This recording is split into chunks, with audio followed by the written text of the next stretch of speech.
Hey guys welcome back to పనికిమాలిన ముచ్చట్లు and it's Monday. పొద్దున్నే లేచి స్నానం చేసేసి ఫాస్ట్‌గా ఆఫీస్‌కి స్టార్ట్ అయిపోయా. ఈ మధ్య సెంటెడ్ క్యాండిల్స్ పిచ్చి పట్టింది. ఏది కనపడితే అది కొంటున్నా.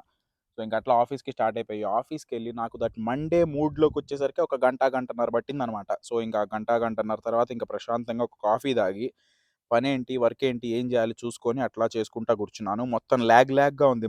మత్తుగా ఉంది. బట్ ఇంక అట్లా చేసేసుకొని అన్నీ కంప్లీట్ చేసుకొని వాళ్ళొక పావుగంట ముందే 4:45కి అట్లా ఇంటికైతే స్టార్ట్ అయిపోయా.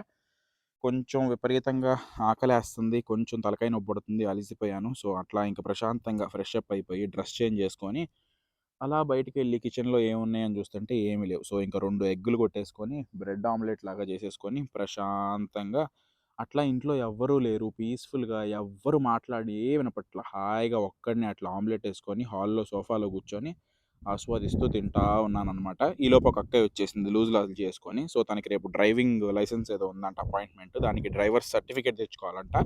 సో, దగ్గరలో ఉన్న డ్రైవింగ్ స్కూల్‌కెళ్ళి అలా ఒక పావుగంట అటు ఇటు నా కారేసుకొనెళ్ళి డ్రైవింగ్ టెస్ట్ ఇచ్చేసి సర్టిఫికేట్ అయితే తీసుకొచ్చేసుకుంది. రేపు డ్రైవర్స్ లైసెన్స్‌కని చెప్పి. ఇంక అలా ఇంటికొచ్చి మా మమ్మీ ఒక టైప్ ఆఫ్ ఎగ్ కర్రీ చేసేది. ఉల్లిపాయలని ఫ్రై చేసి, బాయిల్డ్ ఎగ్స్ ఏసి నాకు చాలా ఇష్టం అనమాట. సో, ఇంక అట్లా వేడిగా అన్నం వండుకొని, బాయిల్డ్ ఎగ్స్‌తో ఇట్లా కర్రీలాగా చేసుకొని, కంఫర్ట్ ఫుడ్ ప్రశాంతంగా కలుపుకొని, ఒక బాయిల్డ్ ఎగ్ పీస్ పెట్టుకొని, అట్లా డిన్నర్ అయితే కంప్లీట్ చేసి, నైట్ అట్లా బయటికెళ్ళి ప్రశాంతంగా చల్లగా ఒక మిల్క్ షేక్ తాగాం. ఇవాల్టికి అంతే. టాటా బాయ్.